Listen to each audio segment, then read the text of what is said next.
Halo sahabat Bakti, jumpa lagi dengan saya Alia di podcast Bersuara Bakti Plus Suara. Di podcast Bersuara edisi kali ini kita ada teman ngobrol dari jauh nih, dari Kupang, Nusa Tenggara Timur, namanya Kak Yuliana Benu. Halo Kak Yuli. Halo, halo, halo. Atau biasanya Baik, dipanggil Kak. Kak Yube ya? Ya, boleh. Ya, Biar lebih akrab panggilnya Kak Yube. ya itu singkatannya lebih akrab betul. Oke Kak Yube, apa kabar? Kabar baik, sangat baik. Terima kasih banyak Kakak Yube sudah mau ngobrol-ngobrol dengan kita di podcast Baswara. Ya, terima kasih juga sudah mengundang. Ya, saya senang Kakak Yube sekali. ini sahabat bakti. Kakak Yube ini di Nusa Tenggara Timur ya, aktif di salah Ya, satu komunitas namanya komunitas Hanaf. Benar ya ya, Kak? betul. Boleh cerita Kak, Kakak, komunitas Oke. Hanaf ini apa sih? Secara ringkas kegiatannya apa kayak gitu? Jadi komunitas Hanaf ini eh, nama Hanaf sendiri itu diambil dari nama action project saya, Menenhai Hanaf, dengarkan suara kami. Kata Hanaf itu dari bahasa Wamento, itu salah satu suku di timur, artinya suara. Hmm. Jadi fokusnya itu pada eh, mendokumentasikan suara-suara korban, tapi bukan suara yang dari sisi yang lemahnya mereka, tapi bagaimana mendokumentasikan kekuatan mereka untuk ya membawa perubahan begitu di tempat mereka, atau bahkan juga lebih kepada advokasi kebijakan. Nah, Hanaf sendiri juga kakak, kami bangun dari 2021 masuk 2022, dan kami fokus, selain isu PRT juga kami fokus ke pemberdayaan ekonomi perempuan penyintas gitu ya. Kami fokus ke tenun karena ada penyintas yang bisa menenun, dan dari tenunan-tenunan itu dia bisa berdaya, lewat situ dia bisa mengajarkan eh, perempuan-perempuan muda lainnya untuk bisa menenun. Dan menenun itu tidak hanya sebagai satu pekerjaan biasa, tapi bagaimana kita meramu juga identitas kita dalam tenunan-tenunan itu. Selain pemberdayaan ekonomi, kami juga fokus ke advokasi kebijakan. Jadi sejauh ini perjuangan ya sebenarnya untuk advokasi RUU PPRT itu yang sedang diperjuangkan. Jadi eh, kerja-kerja kami fokus ke situ. Ya. Nah, sebelum kita cerita lebih jauh tentang pekerja rumah tangga ini, biar kita satu pemahaman ya, Iya. yang kita maksud pekerja rumah tangga ini sebenarnya yang mana sih Kak? Gitu. Orang-orang kan biasanya kenalnya asisten rumah tangga atau bahkan biasa ada yang sebut sebagai pembantu gitu. Nah, nah biar kita sama pemahaman yang pekerja rumah tangga ini yang mana sih sebenarnya Kak? Oke, jadi beta mau merujuk ke konvensi ILO 189, itu konvensi tentang pekerjaan yang layak bagi pekerja rumah tangga. Di pasal 1 itu istilah pekerja rumah tangga itu merujuk kepada setiap orang yang terikat di dalam pekerjaan rumah tangga dalam satu hubungan kerja. Jadi pekerjaan rumah tangga itu lebih ke pekerjaan domestik di dapur, ada juga yang mengasuh anak, babysitter, itu masuk dalam kategori pekerja rumah tangga gitu. Tapi tidak dalam konteks hanya membantu, tapi dia ada dalam satu hubungan kerja. Jadi ada unsur perintah di situ, ada unsur hak juga ada di situ. Jadi menerima perintah dari pemberi kerja mengerjakan pekerjaan ini, tapi setelah itu ada hak-haknya dia gitu. Entah itu ya kesehatannya dia atau upah yang harus dia terima, dan seterusnya gitu. Itu sih Kak. Tapi kalau memang ini adalah hubungan kerja antara pemberi kerja dengan yang bekerja gitu ya, kenapa kemudian pekerja rumah tangga ini rentan gitu Kak menghadapi diskriminasi dan ketidakadilan gitu. Seharusnya kalau dalam ya satu hubungan kerja itu tentu harus ada yang namanya kontrak kerja. Ya, harus ada ya hitam di atas putih lah yang memuat tentang hak-hak dan kewajiban-kewajiban baik itu dari pemberi kerja atau majikan dan juga dari PRT itu sendiri. Nah, memang selama ini pekerja rumah tangga belum diakomodir sebagai pekerja, ya. Mereka hanya dilihat sebagai ya datang membantu ya mengurus atau pekerjaan rumah tangga. Jadi masih dalam konteks demikian, ya. Dia masih dipandang sebagai orang-orang yang dia bekerja tapi dia tidak dianggap gitu sebagai pekerja, ya. Istilahnya sekedar membantu saja begitu. Dan itu yang kemudian ada relasi kuasa antara PRT dan juga pemberi kerja, dan pemberi kerja menggunakan kuasanya dia, ya, privilege yang dia punya karena dia punya uang, dia punya kedudukan untuk kemudian mengeksploitasi pada pekerja rumah tangga ini. Jadi itu yang sering kali kita lihat gitu di konteks masyarakat kita, karena dari segi di tahap pemikiran sendiri orang belum menganggap itu sebagai satu pekerjaan gitu, satu ya, sehingga masih ada stigma diskriminasi terhadap mereka. Memang kadang-kadang dianggapnya sebagai orang yang membantu-bantu di rumah gitu ya. Tidak seperti pekerjaan pada umumnya. Orang kan taunya pekerjaan ya karyawan gitu ya. Ya, gitu orang Ada masih lihat. kantornya gitu. Sehingga pekerjaan ini tuh sebagai pekerja rumah tangga sering tidak dianggap. Padahal kan ada hubungan pemberi kerja dengan pekerja, ada gaji gitu ya, dan seterusnya gitu ya. Jadi itu hubungan kerja juga sebenarnya ya, Kak ya. Ya, boleh menambahkan juga sebenarnya dalam budaya kita, budaya patriarki, pekerjaan-pekerjaan domestik dalam rumah tangga itu pun juga tidak dianggap gitu kan. Biasanya kalau orang ya misalnya ibu yang bekerja di rumah, biar dia kerja dari pagi sampai malam pun itu dia ya tidak dianggap bekerja gitu. Istilahnya dia membantu gitu.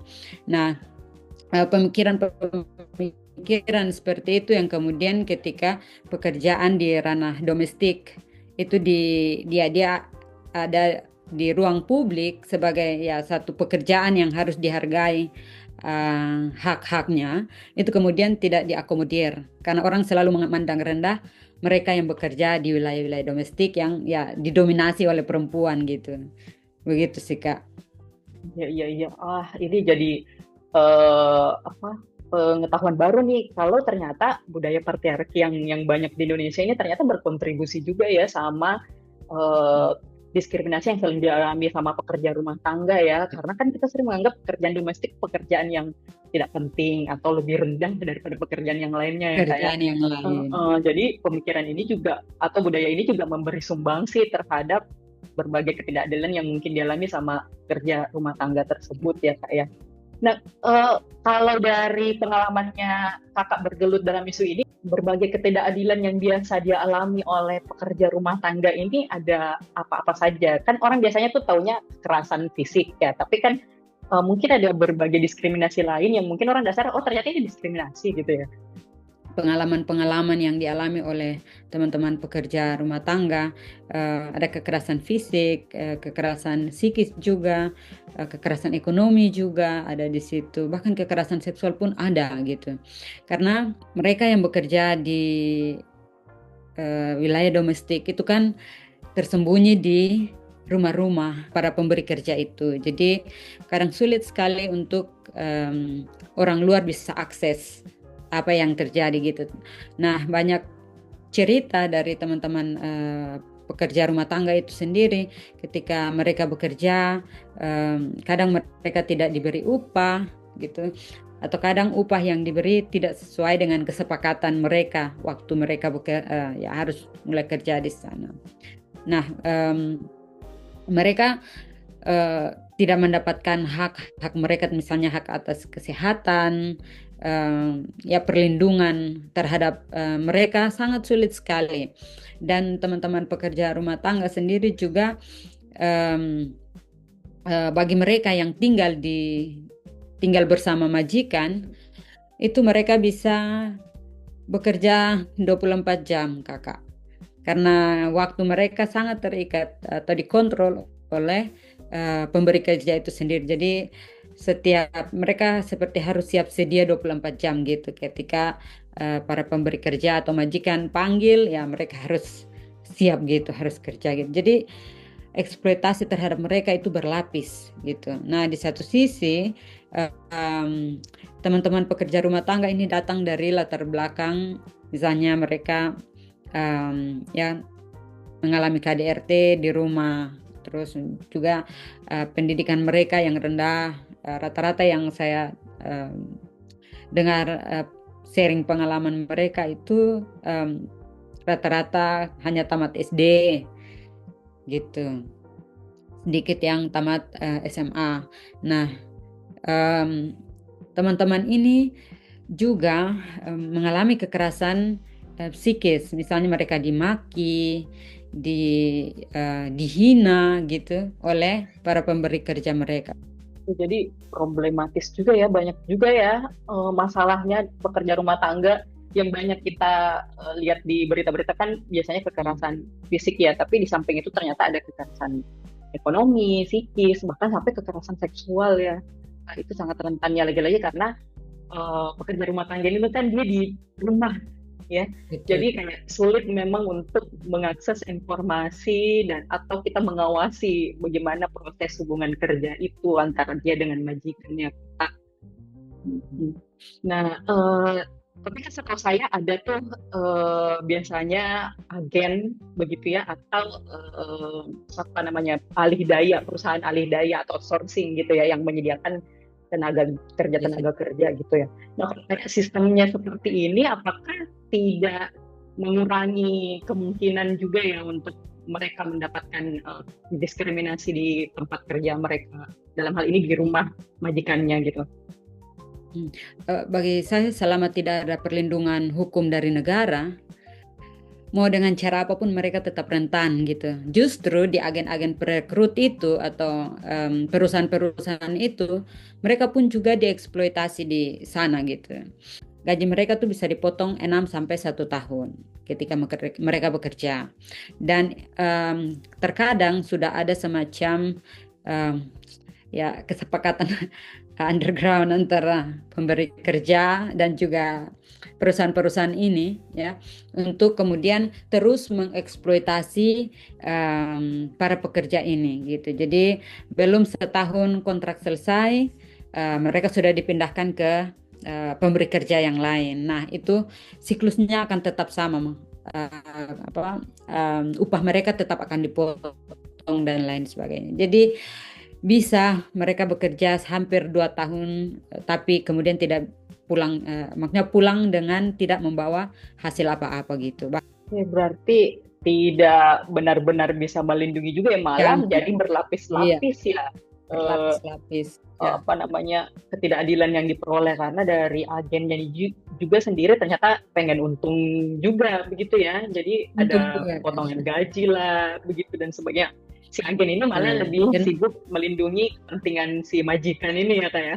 Meskipun menyertai. informasinya sedikit, tapi ada nggak sih Kak data atau informasi tentang berapa sih sebenarnya jumlah kerja Bekerja. rumah tangga yang ada di Indonesia, rentang usianya berapa saja rata-rata, dan banyakkan laki-laki apa perempuan begitu Kak? Kalau data ILO Mhm. itu 2015 itu sekitar 4 juta sekian, 4,5 juta pekerja rumah tangga di Indonesia. Kalau di luar negeri sendiri itu ada sekitar 8 sampai 9 juta pekerja rumah tangga. Itu data 2015. Nah, rentan waktu 10 tahun ini tentu jumlahnya semakin meningkat, Kak. Karena ada pandemi COVID-19 yang kemudian memperburuk sekali kondisi ekonomi perempuan dan itu kemudian mendorong perempuan untuk bekerja lebih lebih banyak karena perempuan dituntut sebenarnya ya dalam budaya kita dituntut untuk membawa kesejahteraan dalam keluarga. Jadi diperkirakan ya sekarang itu sekitar 5 juta lebih pekerja rumah tangga di Indonesia. Itu saya kutip dari teman-teman Jala PRT, Jaringan Advokasi Nasional untuk Pekerja Rumah Tangga.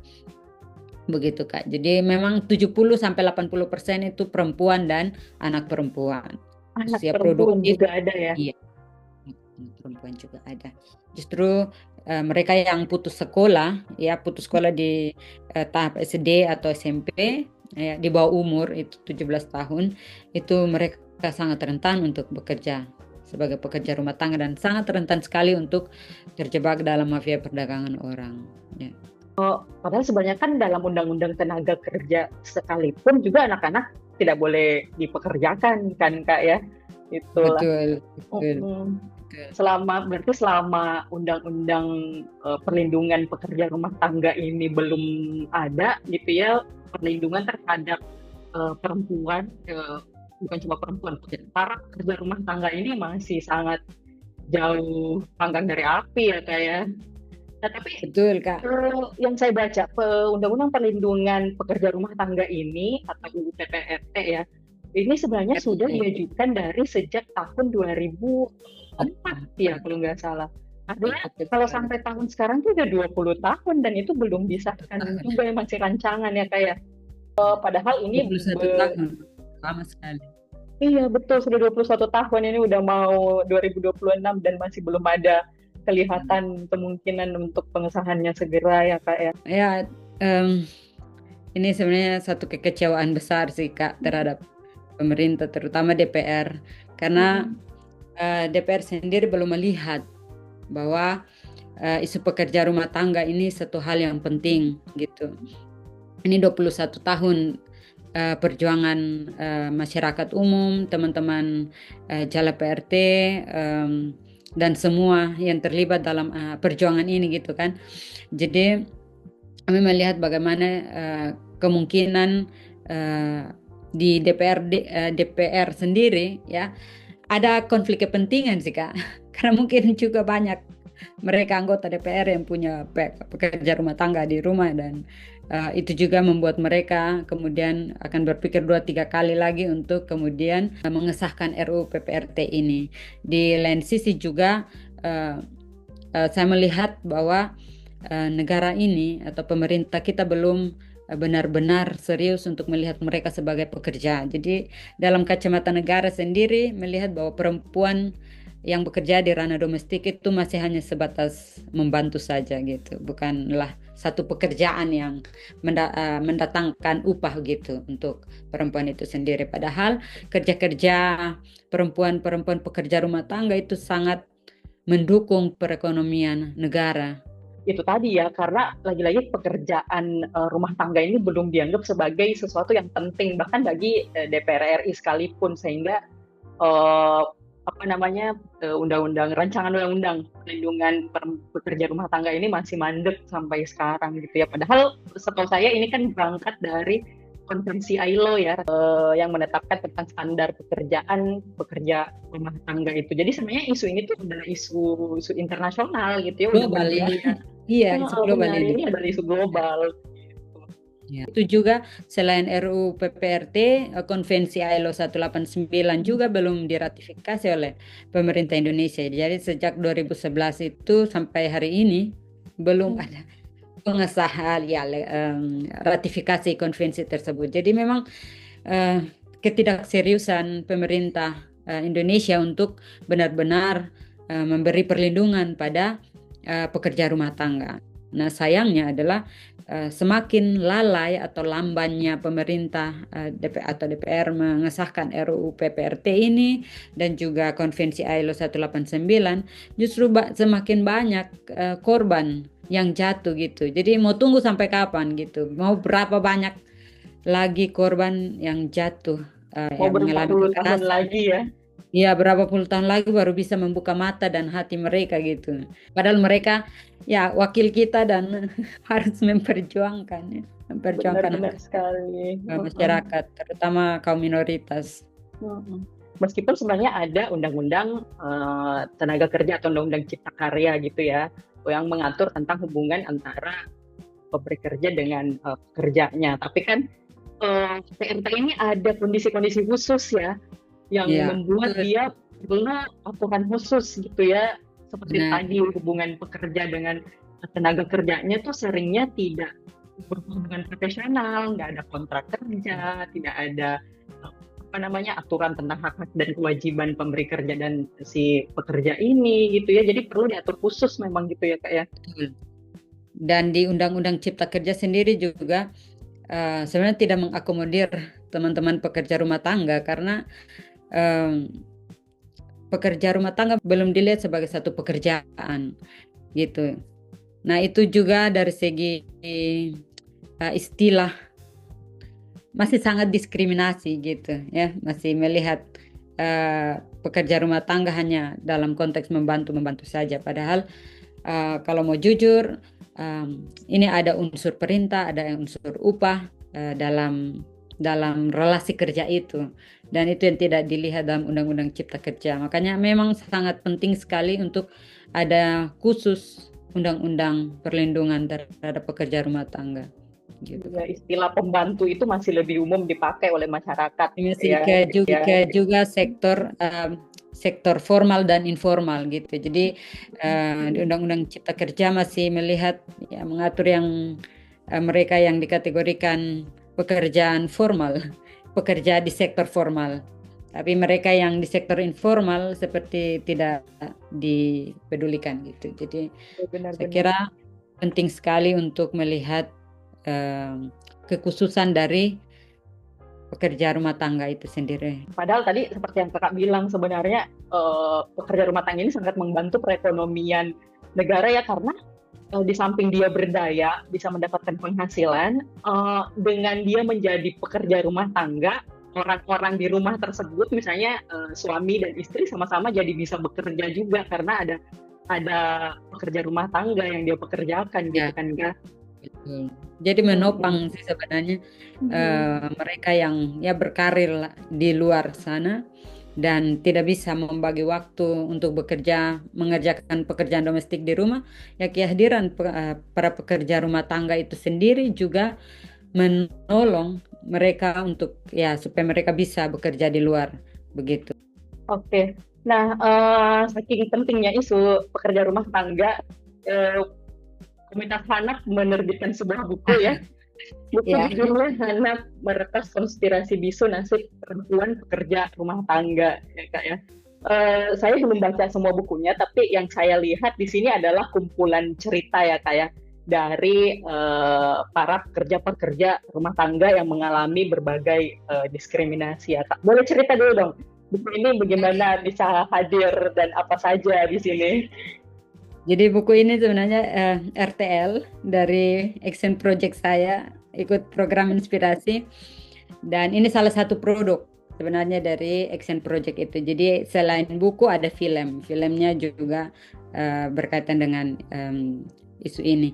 Nah, buku ini mendokumentasikan 11 narasi perempuan pekerja rumah tangga yang bekerja di konteks lokal, yaitu di Kupang atau beberapa wilayah di NTT, dan juga di level nasional, ya bekerja di Jakarta, dan di level global itu bekerja di Malaysia. Jadi kami melihat rangkaian pengalaman perempuan pekerja rumah tangga yang bekerja di konteks lokal, nasional, dan di internasional. Dan kami melihat bagaimana kerentanan perempuan pekerja rumah tangga di 3 lokus ini. Jadi kami benar-benar menemukan bahwa baik di tingkat lokal, di tingkat nasional, bahkan di global sekalipun, perempuan sangat rentan mengalami kekerasan dan juga eksploitasi ketika mereka bekerja di rumah-rumah pemberi kerja.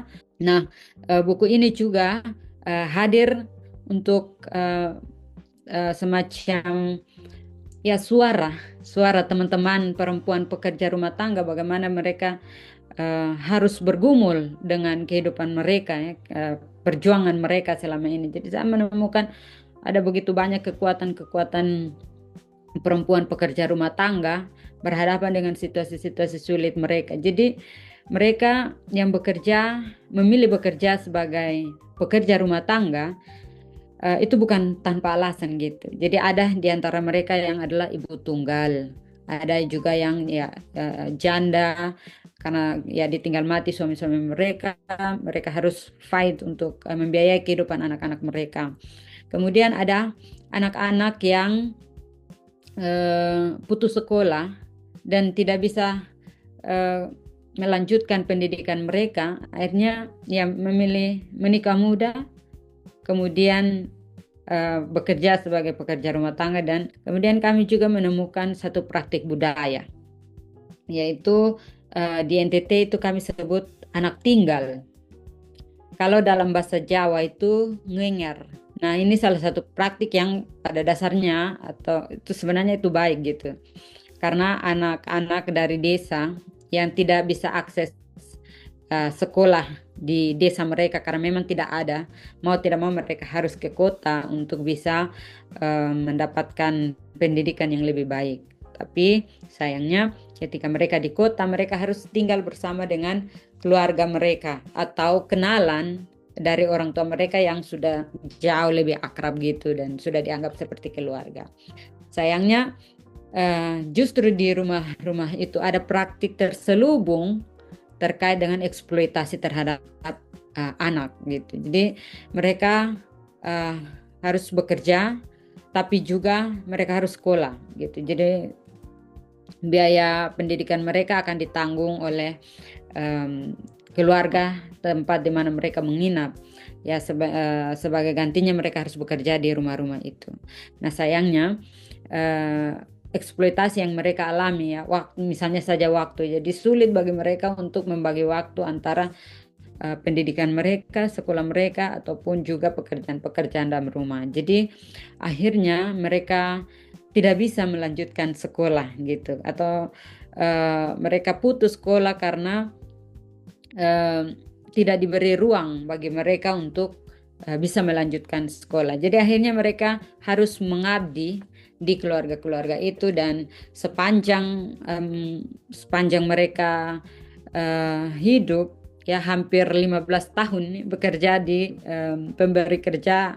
Jadi kami lihat ada praktik-praktik terselubung eksploitasi terhadap anak perempuan ada di situ, dan kemudian dia berlanjut ke pekerja rumah tangga gitu.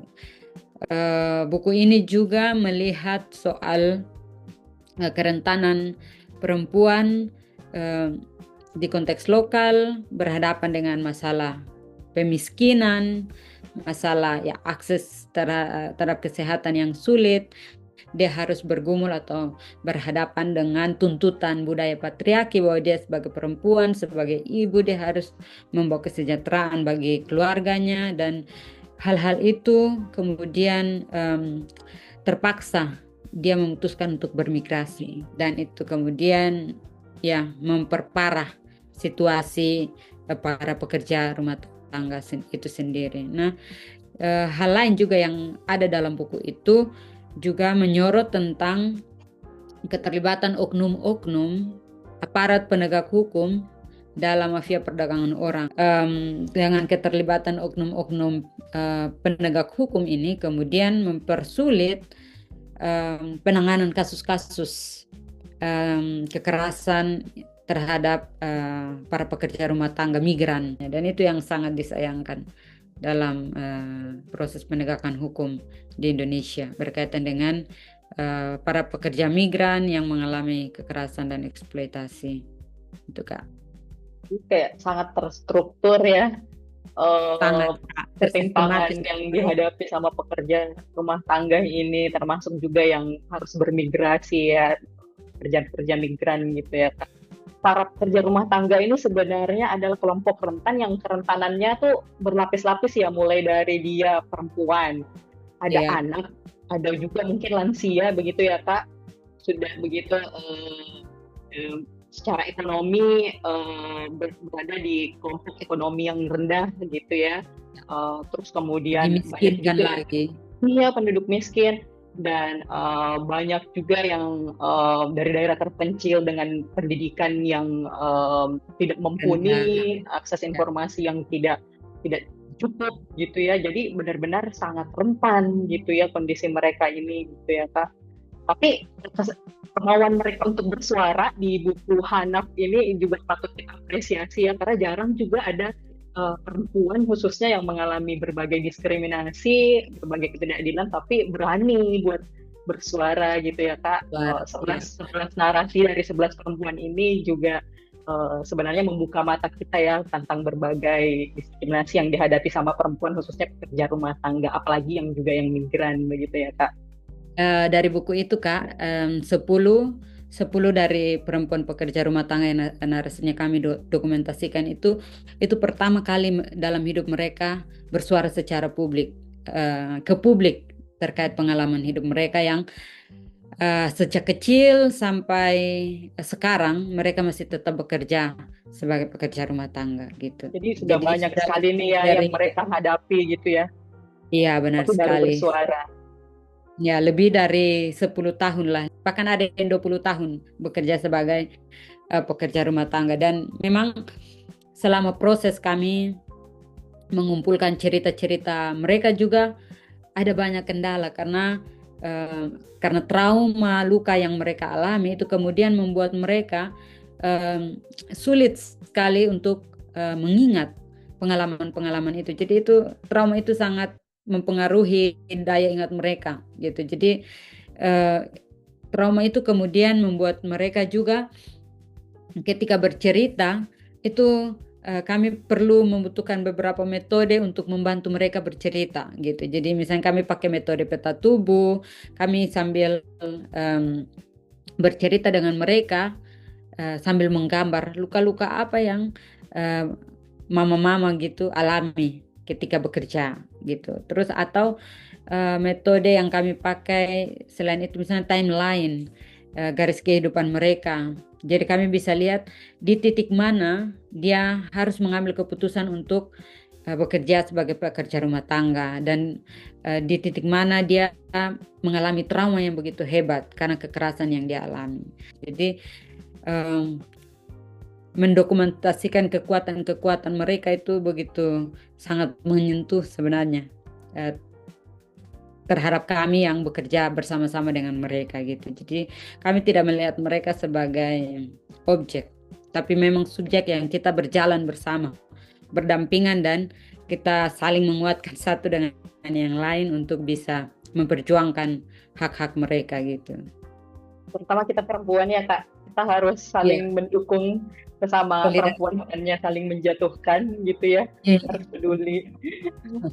Iya Kak. Nah, terus kemudian apa nih kalau pendengar podcast Basuara kali ini misalnya ada yang merupakan pemberi kerja atau misalnya dia berencana untuk menjadi pemberi kerja bagi pekerja rumah tangga. Nah, ada pesan enggak Kak? Apa yang mau disampaikan jika hendak mempekerjakan PRT ini harus sebaiknya seperti apa gitu? Ya. Kalau pesan saya untuk mereka yang mau memakai jasa PRT, pastikan ya hak dan kewajiban itu benar-benar seimbang gitu. Tidak berarti bahwa teman-teman yang pemberi kerja ini dalam konotasi yang negatif, karena orang selalu melihat majikan itu yang negatif-negatif. Tapi ada hal juga yang perlu diingat bahwa teman-teman yang mau memakai jasa PRT, kalau memang sudah ada kontrak kerja, ya fokus ke kontrak kerja itu dan ikuti apa yang sudah disepakati bersama. Dan ruang-ruang untuk eksploitasi dan kekerasan ya janganlah itu terjadi ya, karena memang di satu sisi kalian punya kuasa, kalian punya uang dan seterusnya, tapi ingatlah juga bahwa PRT itu juga mereka bekerja untuk keluarga mereka, untuk anak-anak mereka dan untuk kehidupan mereka. Jadi perlakukanlah mereka sebagai manusia gitu ya. Karena pemberi jasa ini kan tenaga manusia ya, jadi kita harus memperlakukannya selayaknya manusia gitu ya, harus manusiawi. Nah kalau buat pekerja rumah tangga sendiri mungkin atau baru akan menjadi pekerja rumah tangga gitu Kak, apa yang harus mereka perhatikan sebelum memilih tempat kerja atau menjalin hubungan antara pekerja dengan pemberi kerja gitu? Ya pastikan soal kontrak kerja. Jadi hak dan kewajiban itu kalau tertulis di kontrak kerja ya fokus ke itu. Jadi kalau memang hanya untuk memasak, ya memasak saja. Jangan dia harus memasak lagi, dia harus jadi babysitter lagi, karena biasa kan dalam itu kayak di luar kesepakatan gitu kadang-kadang. Jadi kalau ada kontrak kerja yang jelas, saya yakin pasti teman-teman pekerja rumah tangga juga bisa bekerja sesuai dengan tupoksinya.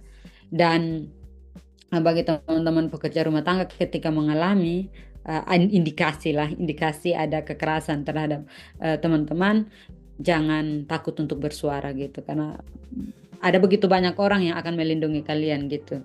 Jangan takut untuk bersuara. Ya. Tapi kalau secara resmi nih perlindungan yang bisa mereka dapatkannya kalau mengalami diskriminasi atau misalnya kita nih melihat terjadi diskriminasi terhadap PRT, kemana kita bisa pertama kali meminta perlindungan gitu kan?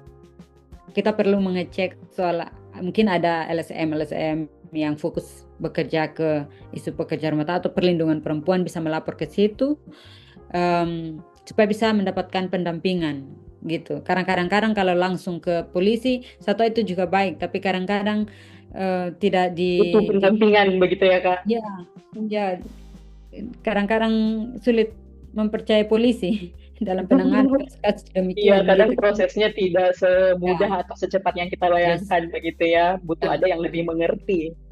betul. Jadi bisa mungkin ada ya lembaga bantuan hukum yang bisa mendampingi teman-teman pekerja rumah tangga gitu. Dan juga kita yang melihat itu bisa melapor ke sana. Saya lihat juga ada lembaga-lembaga selain LSM atau mungkin ada komunitas-komunitas yang juga fokus bekerja untuk isu-isu pekerja rumah tangga dan isu perempuan. Jadi bolehlah melapor gitu, supaya jangan diam, dan mari kita berjuang bersama gitu, supaya teman-teman pekerja rumah tangga bisa mendapatkan hak-hak mereka. Kemudian juga kita bersama-sama berjuang untuk RUU PPRT ini bisa disahkan gitu, juga dengan konvensi ILO 189. Dan RUU PPRT ini sebenarnya tidak hanya mengatur soal hak-hak pekerja rumah tangga, tapi juga menolong sih sebenarnya para pemberi kerja. Jadi mereka bisa melihat apa kewajiban mereka, apa hak-hak mereka gitu.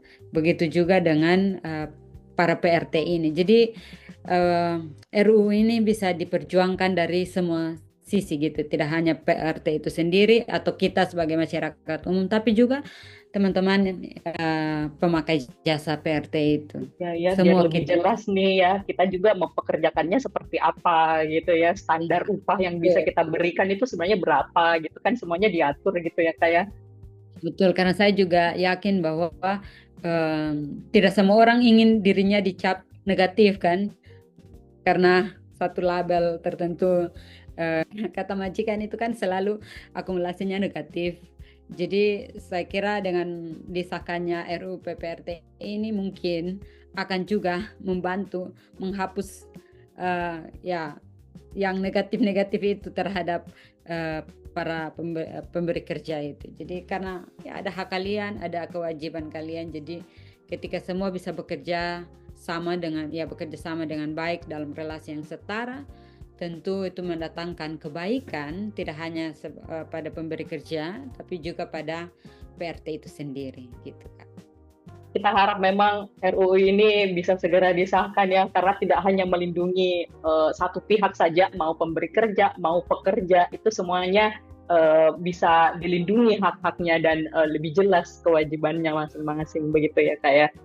Oh ya, kami rencana untuk buat semacam serikat pekerja rumah tangga di NTT. Tahun depan kami mulai garap dari 11 orang. Kami mulai perlahan-lahan dari bersama 11 teman narasumber pekerja rumah tangga yang kami angkat cerita mereka dari dalam buku Hanaf itu, dan kami mau membentuk satu serikat pekerja rumah tangga di NTT. Jadi itu harapan ke depan, lebih banyak teman-teman pekerja rumah tangga yang terakomodir sehingga suara-suara mereka juga didengarkan gitu.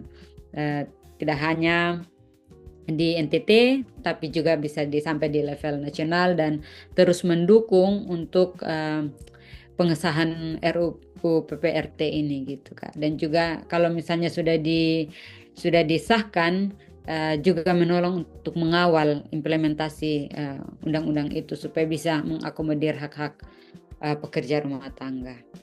Ya. Terakhir, ada lagi kah yang mau disampaikan untuk pendengar podcast bersuara semuanya? Ada. Jadi saya mau mengajak teman-teman semua, sahabat podcast, untuk mari kita berjuang bersama-sama dengan teman-teman pekerja rumah tangga gitu. Karena jalan perjuangan mereka masih panjang, dan kalau kita berjalan bersama-sama bersolidaritas, saya kira kekuatan kita akan jauh lebih besar untuk membawa perubahan di negara kita, di pemerintah kita, dan tentu saja secara khusus bagi teman-teman pekerja rumah tangga, ya hak-hak mereka akan terpenuhi. Dan itu yang kita mau, karena kita orang-orang yang mencintai keadilan gitu kan. Oleh karena itu, ya jangan hanya berhenti di sini setelah mendengar podcast ini, tapi mari kita terus melanjutkan di aksi-aksi nyata kita di kehidupan kita sehari-hari. Ya, terima kasih Kak.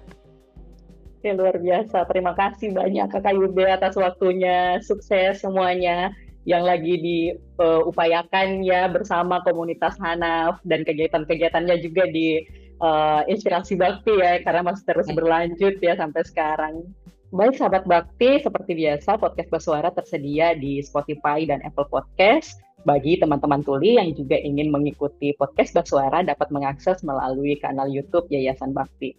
Akhir kata, saya Alia, mohon undur diri. Terima kasih sudah mengikuti podcast Basuara edisi kali ini, dan sampai bertemu lagi di cerita-cerita menarik lainnya di podcast Basuara. Sampai jumpa.